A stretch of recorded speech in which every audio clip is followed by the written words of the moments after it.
Come get your money. Paylake Carp fishing with Donald Barrow. Donald Barrow. Uh, Wanted to talk about hooks today. We've been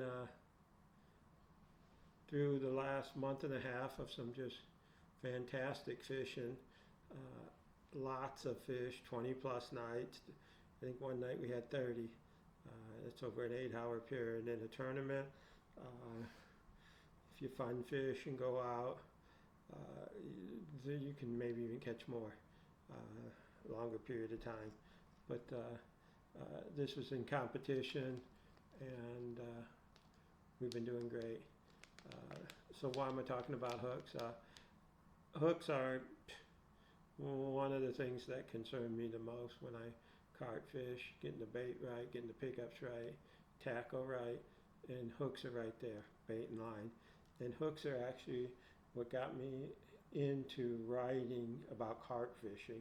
I've written for other publications, but carp fishing, I lost a big fish one night. It was simple as that. I was always using owner 2 hooks. I did a lot of research around the lakes and online, and they were at the time, probably still are, one of the most used hooks.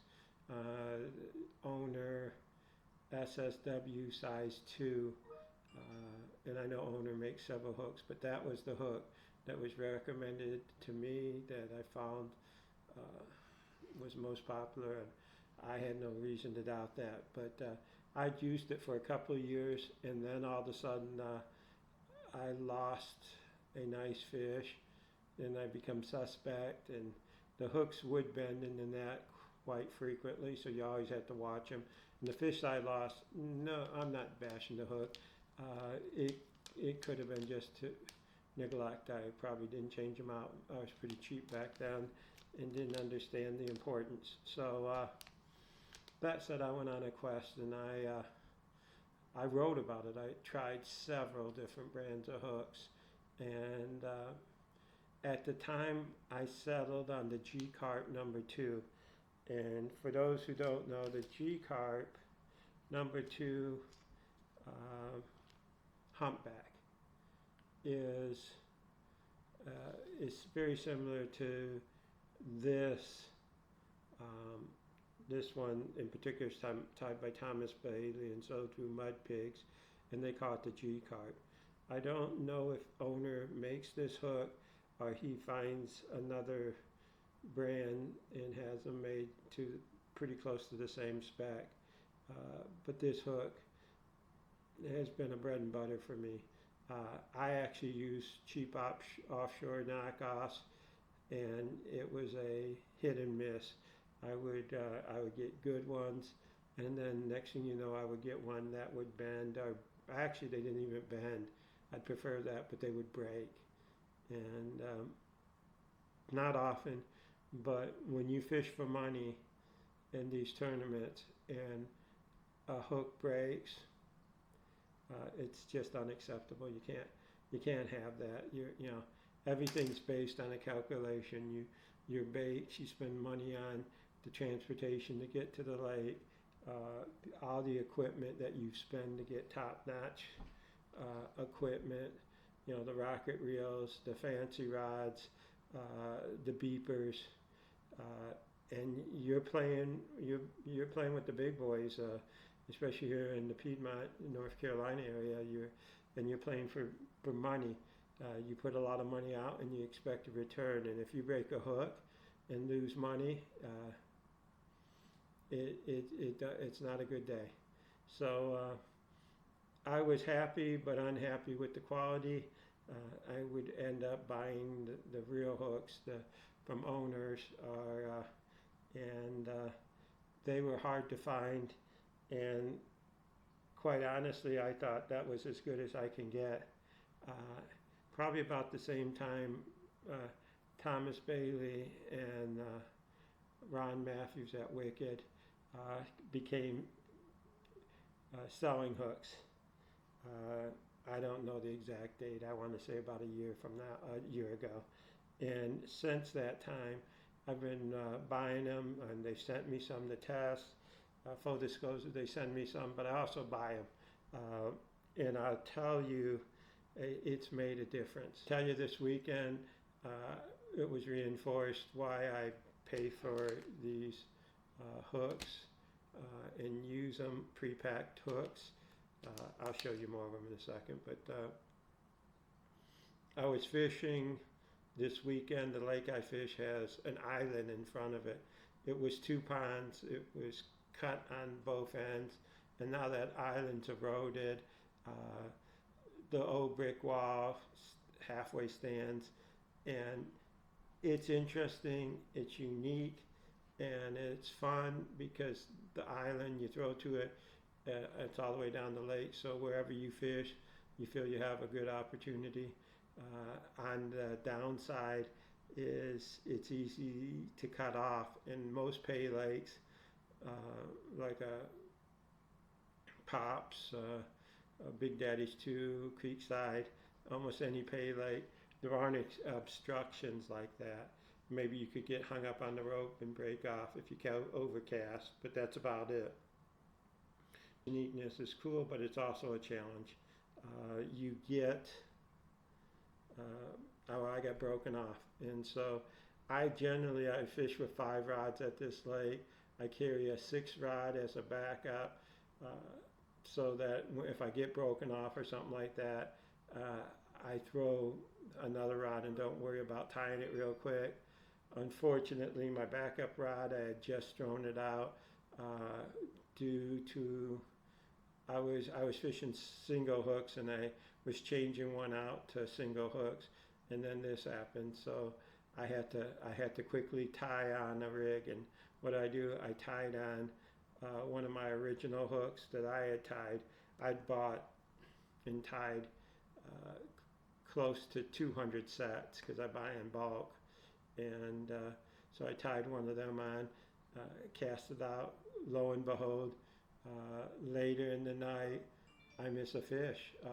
I set it good, I just missed it, and I wind in the setup, and I hadn't missed many fish this year. It's been outstanding as far as hookup ratio. It was that setup I changed out with my old hooks on it. They were brand new hooks, but it was what I was using before I started testing these hooks. So it was reaffirmation that what I'm doing and these hooks, how good they are. And now it's just a matter for me of any preferences that you build up as a carp fisherman. And we do that. All carp fishermen will do that, whether it's with flavors and hooks and the tackle they use. If you win a tournament and win some big money and you're using owner hooks, it would be hard to get you off owner hooks. And the same with your flavors. But I will tell you, flavors it's easier to come off of, because what was great one night will absolutely stink up the show the next night, and that's happened. Lakes change.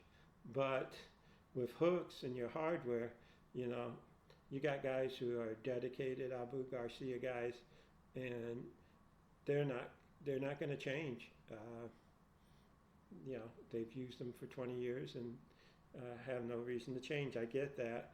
I was kind of one until I started using a ricketed reel, and the dang thing works better, just as well as my Abu Garcia. Kind of mad about the money I spent on the rockets. Anyways, we're talking hooks. I'll tell you a hook that just surprised the heck out of me was these SSW wide gaps by Wicketed. They, when I saw them, I said wide gaps. The only time I use wide gaps is at Creekside, and well, in Pops, due to, and I haven't been using them at Pops because they got some buffalo, not a lot, but they got buffalo, and I thought, no, there's no way I'm using a wide gap. Creekside, no buffalo, so I'd use these wide gaps. And to be frank, these things work. I've caught buffalo now with them, and they're not they're not the traditional wide gap. They have a wide gap. Maybe it's the 1/0 size. I know at Creekside they use 2/0 up to 4/0, but this 1/0 wicketed wide gap is awesome.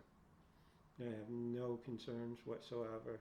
Any pond you're Paylake fishing, if you're a wide gap guy, or I'm not even a wide gap guy, it works good. If you buy these, you'll be happy. I'll stick with the wicket hooks. I've used some of these. Quite frankly, I'll just reverse what I said a little bit.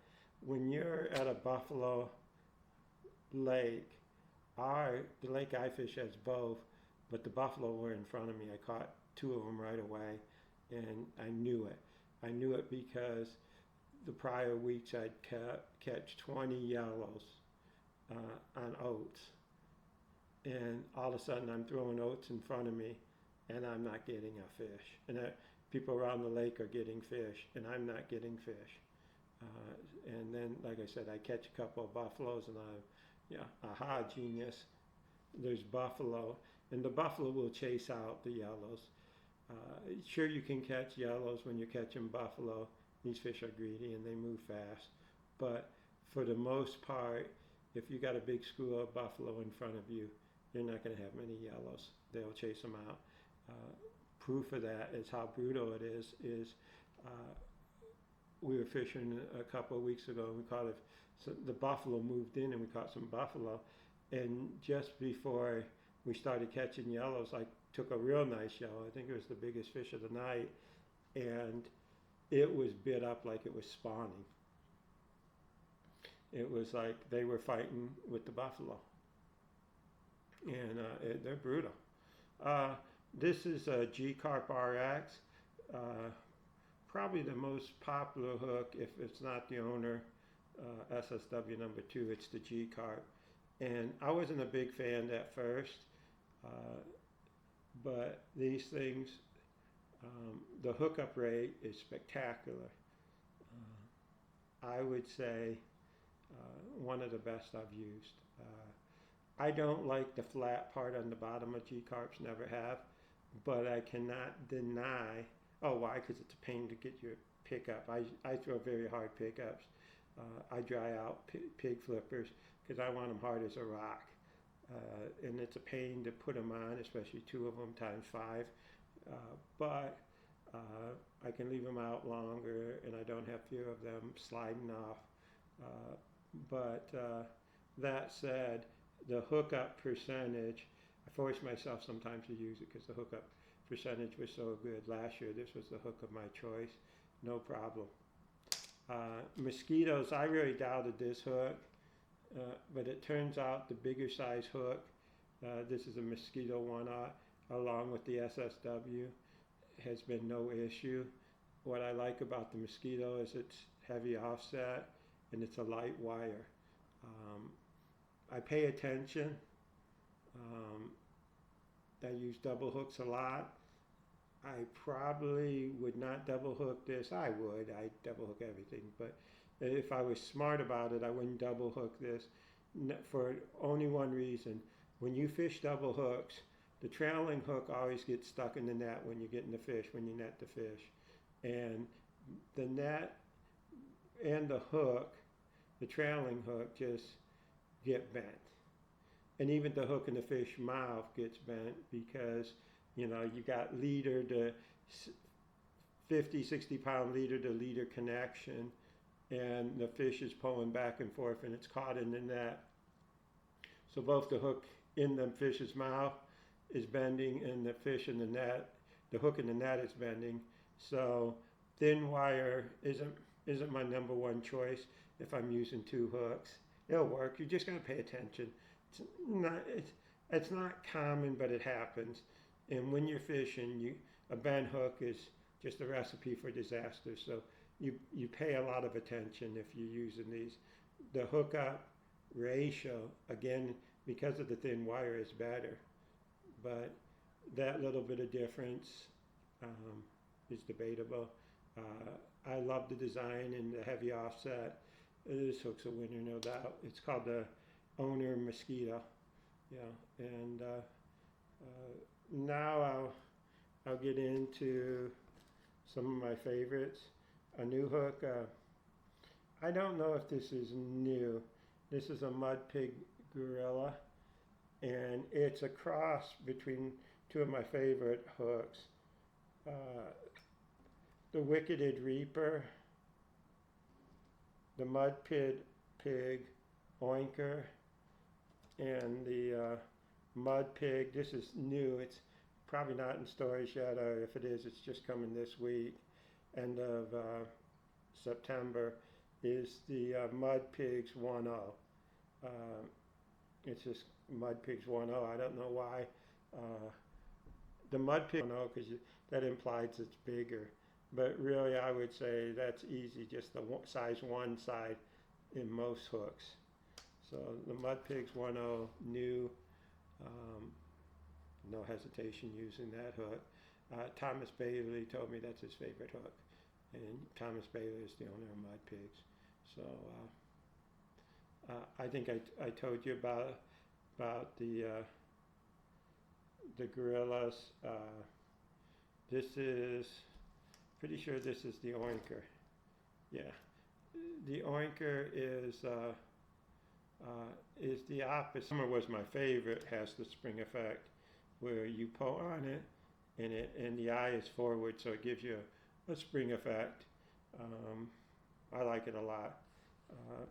And the last one that I'll show you is the Wicketed Reaper. You know, I don't think I'm showing the bags, so I'll show the bags.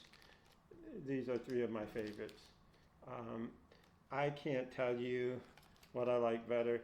I've used these Reapers a lot during the summer, along with the Oinkers. And the Reapers have a unique, I see these in Europe where guys are advertising fancy carp hooks, and the shaft is kind of got a bend to it. It's not a bow like a humpback hook. It's got a definite bend. It's got the flat bottom of an owner's, but not as flat, so you can sling the pickup around. It's just right. Along with the Oinker, I don't know if they're the Oinker 2. I don't know if they're the most popular Oinker or Mud Pigs they sell, but for me they are.